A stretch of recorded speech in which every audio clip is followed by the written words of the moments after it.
Hi friends, welcome to competitive tracker. ഞാൻ ശ്രീകല. അപ്പോൾ കഴിഞ്ഞ 21-22 തീയതികളിലായിട്ട് കേരള ഹൈക്കോടതി കുറച്ച് നോട്ടിഫിക്കേഷൻസ് റിലീസ് ചെയ്തിരുന്നു. അപ്പോൾ ഒരുപാട് കോൾസ് നമുക്ക് വരുന്നുണ്ട്. എന്തൊക്കെയാണ് ഈ വിജ്ഞാപനങ്ങൾ, ആർക്കൊക്കെ അപ്ലൈ ചെയ്യാം, കൂടുതൽ ഡീറ്റെയിൽസ് അറിയാനായിട്ട്. സോ ഇന്നത്തെ വീഡിയോയിൽ നമ്മൾ ഇത് തന്നെയാണ് ഡിസ്കസ് ചെയ്യാൻ പോകുന്നത്. ഏതൊക്കെയാണ് നോട്ടിഫിക്കേഷൻസ്, ആർക്കൊക്കെ അപ്ലൈ ചെയ്യാം, എന്താണ് ഇതിൻ്റെ പ്രത്യേകത എന്ന് പറയുന്നത്. കേരള ഹൈക്കോടതി നോട്ടിഫിക്കേഷൻസിന്റെ പ്രാധാന്യം അല്ലെങ്കിൽ അതിന്റെ ഇമ്പോർട്ടൻസ് ഇപ്പൊ കൂടി വരികയാണ്. മറ്റൊന്നും കൊണ്ടല്ല, ഏറ്റവും വലിയ പ്രത്യേകത എന്ന് പറയുന്നത് നോട്ടിഫിക്കേഷൻ റിലീസ് ചെയ്ത് കഴിഞ്ഞാൽ വളരെ കൃത്യമായിട്ട് മിനിമൽ ടൈമിൽ തന്നെ എക്സാം നടക്കുകയും റാങ്ക് ലിസ്റ്റ്, ഇന്റർവ്യൂ ഉണ്ടെങ്കിൽ ഇന്റർവ്യൂ നടത്തിയതിനു ശേഷം റാങ്ക് ലിസ്റ്റ് കൃത്യമായി റിലീസ് ചെയ്യുകയും അപ്പോയിന്റ്മെന്റ്സ് നടക്കുകയും ചെയ്യും. അതുകൊണ്ട് തന്നെ കേരള ഹൈക്കോടതിന്റെ റിക്രൂട്ട്മെന്റ് ബോർഡിന്റെ ഈ ഒരു എക്സാംസ് എന്ന് പറയുന്നത് വളരെയധികം പ്രാധാന്യത്തോടു കൂടിയാണ് ഉദ്യോഗാർത്ഥികൾ കാണുന്നത്.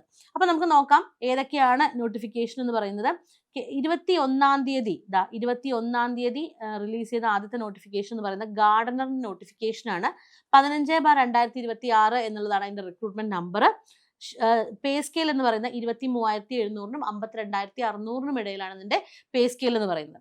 അപ്പൊ നമ്പർ ഓഫ് വേക്കൻസീസ് 5 ഉള്ളൂ എന്നൊരു മുൻവിധിയോട് കൂടി നിങ്ങൾ ഇതിനെ കാണാതിരിക്കുക. മറ്റൊന്നും കൊണ്ടല്ല, കേരള ഹൈക്കോടതി എക്സാംസിന്റെ ഏറ്റവും വലിയ പ്രത്യേകത എന്ന് പറയുന്നത് അവർ നോട്ടിഫിക്കേഷനിൽ പറയുന്ന വേക്കൻസീസിന്റെ ഒരു 3 ഇരട്ടി അല്ലെങ്കിൽ 4 ഇരട്ടി അവർ എപ്പോഴും റിക്രൂട്ട് ചെയ്യാറുണ്ട്. ഇപ്പൊ ചെറിയൊരു വേക്കൻസി കൊണ്ടാണെങ്കിൽ തീർച്ചയായിട്ടും 4-5 ഇരട്ടിയിലേക്കൊക്കെ പോവാറുണ്ട്. ഇപ്പം ഹൈക്കോർട്ട് അസിസ്റ്റന്റ് ആയാലും ഹൈക്കോർട്ട് OA ആയാലും നോട്ടിഫിക്കേഷൻ ഡേറ്റ്സിൽ പറയുന്ന ആ ഒരു കൗണ്ടിനേക്കാളും അല്ലെങ്കിൽ നോട്ടിഫിക്കേഷനിൽ പറയുന്ന കൗണ്ടിനേക്കാളും ഒരു 3 പ്രാവശ്യം ഇരട്ടിയെങ്കിലും അവരെപ്പോഴും റിക്രൂട്ട്മെന്റ് നടത്താറുണ്ട്. സോ ഇപ്പോഴത്തെ വേക്കൻസി മാത്രമാണ് 5. അതുകൊണ്ട് തന്നെ ഈ ഒരു 5 എന്ന് പറയുന്ന കൗണ്ടിനെ ചെറുതായിട്ട് കാണാതിരിക്കുക കേട്ടോ. ഇനി ഇതിന്റെ ഒരു മെത്തേഡ് ഓഫ് അപ്പോയിന്റ്മെന്റ് എന്ന് പറയുന്നത് ഡയറക്റ്റ് റിക്രൂട്ട്മെന്റ് തന്നെയാണ്. അപ്പം ഇവിടെ മറ്റൊരു പ്രത്യേകത എന്ന് പറയുന്നത്, ഈ ഒരു തസ്തികയുടെ മറ്റൊരു പ്രത്യേകത എന്ന് പറയുന്നത് 4% of the vacancies in this category of gardener shall be reserved for differently abled candidates. അവിടെയാണ് ഏറ്റവും കൂടുതൽ പ്രത്യേകത എന്ന് പറയുന്നത്. അതായത് 4%, ഈ ഒഴിവിൽ 4% മാർക്ക് തന്നെയാണ് ഡിഫറെന്റ്ലി ഏബിൾഡ് കാൻഡിഡേറ്റ്സിനാണ്. അവിടെയും categories of bench mark disabilities ഉണ്ട്. ലോ വിഷൻ ആവാം, deaf and hard of hearing ആവാം, ലോക്കോമോട്ടർ ഡിസബിലിറ്റി ആവാം, അതുപോലെ തന്നെ dwarfism, acid attack victims with minimal 1 function arm and luggage, autism spectral disorder. അപ്പൊ ഇങ്ങനെയുള്ള എല്ലാവർക്കുമായിട്ട് അപ്ലൈ ചെയ്യാൻ പറ്റുന്ന ഒരു വിജ്ഞാപനമാണ് ഈ വന്നിരിക്കുന്നത്. ഇതിന്റെ ഏജ് ലിമിറ്റ് എന്ന് പറയുന്നത് 2/1/1986-നും 1/1/2008-നും ഈ ഡേറ്റ്സ് ഇൻക്ലൂസീവ് ആയിട്ട്, അതായത് ഈ ഡേറ്റ് ഉൾപ്പെടെ ഇതിൽ ജനിച്ചവർക്കാണ് ഈ ഒരു പരീക്ഷയ്ക്ക് അപ്ലൈ ചെയ്യാൻ പറ്റുന്നത്.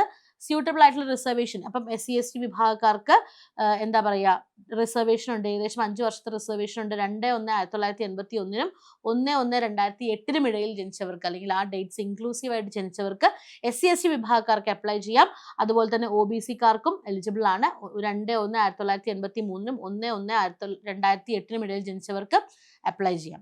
അതുപോലെ തന്നെ ex servicemen, X general reserve engineer, force person, ഇങ്ങനെയുള്ള എല്ലാവർക്കും ആസ് യൂഷ്വൽ ഹൈക്കോടതിയുടെ എന്താ പറയുക, ഇതിൽ വരുന്ന എല്ലാ റിലാക്സേഷൻസും ബാധകമാണ്.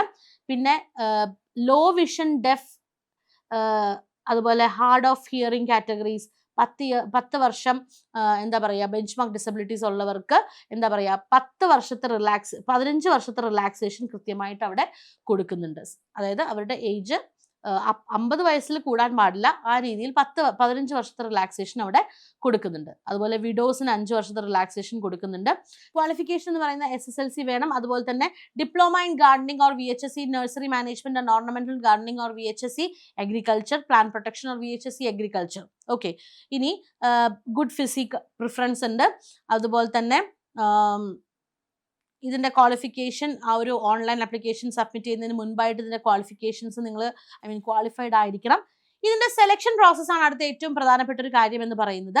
സെലക്ഷൻ പ്രോസസ്സ് ഇവിടെ കൃത്യമായിട്ട് പറയുന്നുണ്ട്. Selection will be on the basis of interview or written test and interview having regarding to the number of valid applications.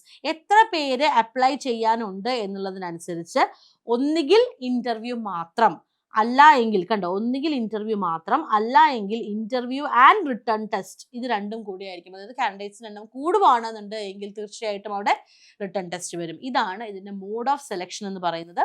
So അത് എങ്ങനെയായിരിക്കും എന്നുള്ളത് ആപ്ലിക്കേഷൻ സബ്മിറ്റ് ചെയ്യുന്ന ലാസ്റ്റ് ഡേറ്റ് കഴിഞ്ഞ് കഴിയുമ്പോഴാണ് നമുക്കറിയാം. തീർച്ചയായിട്ടും ആപ്ലിക്കേഷൻ ഫീസ് ഉണ്ട്. എക്സാമിനേഷൻ സെന്റർ എറണാകുളത്ത് തന്നെ ആയിരിക്കും ഇതിന്റെ എക്സാമിനേഷൻ സെന്റർ എന്ന് പറയുന്നത്. പിന്നെ കൃത്യമായിട്ട് സ്ക്രൈബ് വേണ്ടതിന്റെ ഡീറ്റെയിൽസ് എല്ലാം പറയുന്നുണ്ട്. അപ്പം നിങ്ങൾ അത് എലിജിബിൾ ആണ് എങ്കിൽ തീർച്ചയായിട്ടും അത് ചെക്ക് ചെയ്യുക. കേരള ഹൈക്കോടതിയുടെ ഏത് ഒരു റിക്രൂട്ട്മെന്റ് എക്സാംസിന് വേണ്ടി നമ്മൾ ചെയ്യുമ്പോഴും ആദ്യം ചെയ്യേണ്ടത് അവരുടെ വൺ ടൈം രജിസ്ട്രേഷൻ കംപ്ലീറ്റ് ചെയ്യുക എന്നുള്ളതാണ്. വൺ ടൈം രജിസ്ട്രേഷൻ കംപ്ലീറ്റ് ചെയ്യാനായിട്ട് www.hckrecruitment.keralacourts.in എന്ന് പറയുന്ന ഈ ഒരു വെബ്സൈറ്റിൽ നിങ്ങൾ വൺ ടൈം രജിസ്ട്രേഷൻ കംപ്ലീറ്റ് ചെയ്യുക. അതിനുശേഷം നിങ്ങൾക്ക് വളരെ ഈസി ആയിട്ട് തന്നെ അപ്ലൈ ചെയ്യാനായിട്ട് പറ്റും. അവിടെ നിങ്ങൾക്കൊരു മൈ പ്രൊഫൈൽ എല്ലാം ഓട്ടോമാറ്റിക്കലി ക്രിയേറ്റഡ് ആവും. പ്രധാനപ്പെട്ട ഡേറ്റ്സ് നമുക്ക് നോക്കാം. ഓൺലൈൻ ആപ്ലിക്കേഷൻ സബ്മിറ്റ് ചെയ്യേണ്ട തുടങ്ങുന്ന ഡേറ്റ്, ഫസ്റ്റ് ഡേറ്റ് എന്ന് പറയുന്നത് August 28 ലാസ്റ്റ് ഡേറ്റ് 26/9/2026 അതുപോലെ തന്നെ ഓഫ്ലൈൻ മോഡിൽ നിങ്ങൾക്ക് ഫീസ് അടയ്ക്കാനുള്ള ഡേറ്റ് തുടങ്ങുന്നത് 30/9/2026 അതിന്റെ ലാസ്റ്റ് ഡേറ്റ് എന്ന് പറയുന്നത് 7/10/2026 സോ ഇതൊക്കെയാണ് ഇതിന്റെ പ്രധാനപ്പെട്ട ഡേറ്റ്സ് എന്ന് പറയുന്നത്. ഇനി നമുക്ക് അടുത്ത ആപ്ലിക്കേഷൻ അല്ലെങ്കിൽ അടുത്ത നോട്ടിഫിക്കേഷൻ ഏതാണ് എന്ന് നമുക്ക് നോക്കാം. അടുത്ത ഒരു നോട്ടിഫിക്കേഷൻ എന്ന് പറയുന്നത് 22/8 അതായത് August 22 വന്ന ഒരു നോട്ടിഫിക്കേഷൻ ആണ്. ക്ലറിക്കൽ അസിസ്റ്റന്റ് എന്ന് പറയുന്ന പോസ്റ്റിലേക്കാണ്. 25,100-നും 57,900-നും ഇടയിലാണ് ഇതിന്റെ ഒരു സാലറി എന്ന് പറയുന്നത്. ഇതിന്റെ നമ്പർ ഓഫ് വേക്കൻസീസ് എന്ന് പറയുന്നത് 1 ആണ്. കാരണം ഇത് സ്പെഷ്യൽ റിക്രൂട്ട്മെന്റ് ആണ്. ഓട്ടിസം സ്പെക്ട്രം ഡിസോർഡർ ഉള്ളവർക്ക്, blindness, low vision, deaf and hard of hearing അങ്ങനെയുള്ള മൾട്ടിപ്പിൾ ഡിസബിലിറ്റീസ് ഉള്ളവർക്കൊക്കെയാണ് ഇതിനകത്ത് അപ്ലൈ ചെയ്യാനായിട്ട് പറ്റുന്നത്. സോ ഒരു വേക്കൻസി എന്നുള്ളത് നിങ്ങൾ നോക്കണ്ട, കാരണം അത് കൂടും. എപ്പോഴും ഹൈക്കോർട്ടിന്റെ ഒരു പ്രത്യേകത ഞാൻ നേരത്തെ പറഞ്ഞതുപോലെ തന്നെ അങ്ങനെയാണ്, കൂടാൻ തന്നെയാണ് സാധ്യത. പിന്നെ ബാക്കി എല്ലാ ഡീറ്റെയിൽസും അതുപോലെ തന്നെയാണ്. ഇതിന്റെ ഏജ് ലിമിറ്റ് എന്ന് പറയുന്നത് നേരത്തെ പറഞ്ഞതുപോലെ തന്നെ 2/1/1986-നും 1/1/2008-നുമാണ്. SC/ST വിഭാഗക്കാർക്കും OBC വിഭാഗക്കാർക്കും ഒക്കെ സ്യൂട്ടബിൾ ആയിട്ടുള്ള എന്താ പറയുക ഏജ് റിലാക്സേഷൻസ് ഉണ്ട്. +2 അല്ലെങ്കിൽ ഇക്വലന്റ് ആണ് ഇതിന്റെ ഒരു ക്വാളിഫിക്കേഷൻ എന്ന് പറയുന്നത്. ഓക്കെ, +2 അല്ലെങ്കിൽ ഇക്വലന്റ് ആണ് ഇതിന്റെ ക്വാളിഫിക്കേഷൻ എന്ന് പറയുന്നത്. അതുപോലെ തന്നെ മോഡ് ഓഫ് സെലക്ഷൻ നേരത്തെ പറഞ്ഞതുപോലെ തന്നെ ഒന്നുകിൽ റിട്ടൺ ടെസ്റ്റ് ആൻഡ് ഇന്റർവ്യൂ ആയിരിക്കും, അല്ലെങ്കിൽ ഇന്റർവ്യൂ മാത്രമായിരിക്കും. ഇത് തീരുമാനിക്കുന്നത് എങ്ങനെയാണ്? Depending on number of applicants വെച്ചിട്ടായിരിക്കും തീരുമാനിക്കുന്നത്. ഇനി അഥവാ നിങ്ങൾക്കൊരു എക്സാം ഉണ്ട് എങ്കിൽ മെയിൻലി അവിടെ general knowledge, current affairs 60 mark, maths 20 mark, English 20 mark. ഇതാണ് അവിടെ വരുന്ന സിലബസ് എന്ന് പറയുന്നത്. ഹൈക്കോടതിയുടെ ഏതൊരു എക്സാമിനെ പോലെ 100 മാർക്കിനായിരിക്കും എക്സാം. നെഗറ്റീവ് മാർക്ക് എന്ന് പറയുന്നത് 0.25 ആയിരിക്കും. സ്ക്രൈബ് പോലുള്ള കാര്യങ്ങൾക്ക് നിങ്ങൾക്ക് അപ്ലൈ ചെയ്യാം. ഇതിന് ആപ്ലിക്കേഷൻ ഫീ ഇല്ല. കണ്ടോ, ആപ്ലിക്കേഷൻ ഫീ ഇല്ല. എക്സാമിനേഷൻ സെന്റർ എറണാകുളത്ത് തന്നെ ആയിരിക്കും. പിന്നെ ഇതിന്റെയും ഇമ്പോർട്ടൻറ്റ് ഡേറ്റ്സ് നമുക്ക് നോക്കാം. കണ്ടോ, ഇതിന്റെ ഇമ്പോർട്ടൻറ്റ് ഡേറ്റ്സ് എന്ന് പറയുന്നത് 24/8 തുടങ്ങും നമ്മളുടെ ആപ്ലിക്കേഷൻ സബ്മിഷൻ. 26/9 വരെയാണ് ഇതിന്റെ ലാസ്റ്റ് ഡേറ്റ് ഓഫ് സബ്മിഷൻ എന്ന് പറയുന്നത്. ഓക്കെ, സോ ഇത്രയും ഡീറ്റെയിൽസ്, ഇത്രയുമാണ് പ്രധാനപ്പെട്ട നമ്മളുടെ നോട്ടിഫിക്കേഷൻ. ഈ ഒരു 2 ദിവസങ്ങളായിട്ട് കേരള ഹൈക്കോടതി റിലീസ് ചെയ്ത നോട്ടിഫിക്കേഷൻ എന്ന് പറയുന്നത്. ഇതിന് എലിജിബിൾ ആയിട്ടുള്ള നിങ്ങളുടെ സുഹൃത്തുക്കളിലേക്കൊക്കെ ഇത് ഷെയർ ചെയ്യുക. കാരണം നമുക്കറിയാവുന്നതുപോലെ തന്നെ ഇവിടെ ഈ ഒരു രണ്ടാമത്തെ നോട്ടിഫിക്കേഷന്റെ കേസ് പറയുകയാണെങ്കിൽ അപ്ലൈ ചെയ്യുന്ന കാൻഡിഡേറ്റ്സിന്റെ എണ്ണം കുറവായിരിക്കും. സോ കൃത്യമായിട്ട് നമ്മൾ അപ്ലൈ ചെയ്ത് പഠിക്കുകയാണെന്നുണ്ടെങ്കിൽ അവിടെ ഒരു ജോലിയാണ് കിട്ടുന്നത്, അല്ലെ? സോ ചെറിയ കാര്യമല്ല. ഇതിന് എലിജിബിൾ ആയിട്ടുള്ള നിങ്ങളുടെ സുഹൃത്തുക്കളിലേക്കൊക്കെ നിങ്ങളിത് ഷെയർ ചെയ്യുക. അതോടൊപ്പം തന്നെ ഹൈക്കോർട്ട് OA 10ാം ക്ലാസ്സിലുള്ള ഉദ്യോഗാർത്ഥികൾക്കായിട്ടുള്ള ഹൈക്കോർട്ട് OA നോട്ടിഫിക്കേഷനും ഡിഗ്രി തലത്തിലുള്ള ഉദ്യോഗാർത്ഥികൾക്കായിട്ടുള്ള ഹൈക്കോർട്ട് അസിസ്റ്റന്റും എത്രയും പെട്ടെന്ന് തന്നെ നമുക്ക് പ്രതീക്ഷിക്കാവുന്നതാണ്. കൃത്യമായിട്ട് തയ്യാറെടുക്കുക. നിങ്ങൾ ഏത് എക്സാമിനാണോ എലിജിബിൾ ആ ഒരു എക്സാമിന് വേണ്ടി നിങ്ങൾ കൃത്യമായിട്ട് തയ്യാറെടുക്കുക. ഓക്കെ, ഈ ഒരു എക്സാമിന് എലിജിബിൾ ആയിട്ട് നിങ്ങളുടെ ഫ്രണ്ട്സിനോടൊക്കെ ഈ ഒരു വീഡിയോ ഷെയർ ചെയ്യുക. നമുക്ക് വീണ്ടും കാണാം മറ്റൊരു വീഡിയോയിലൂടെ. ഈ ചാനൽ ആദ്യമായിട്ടാണ് കാണുന്നതെങ്കിൽ സബ്സ്ക്രൈബ് ചെയ്യുക, ഷെയർ ചെയ്യുക. Thank you.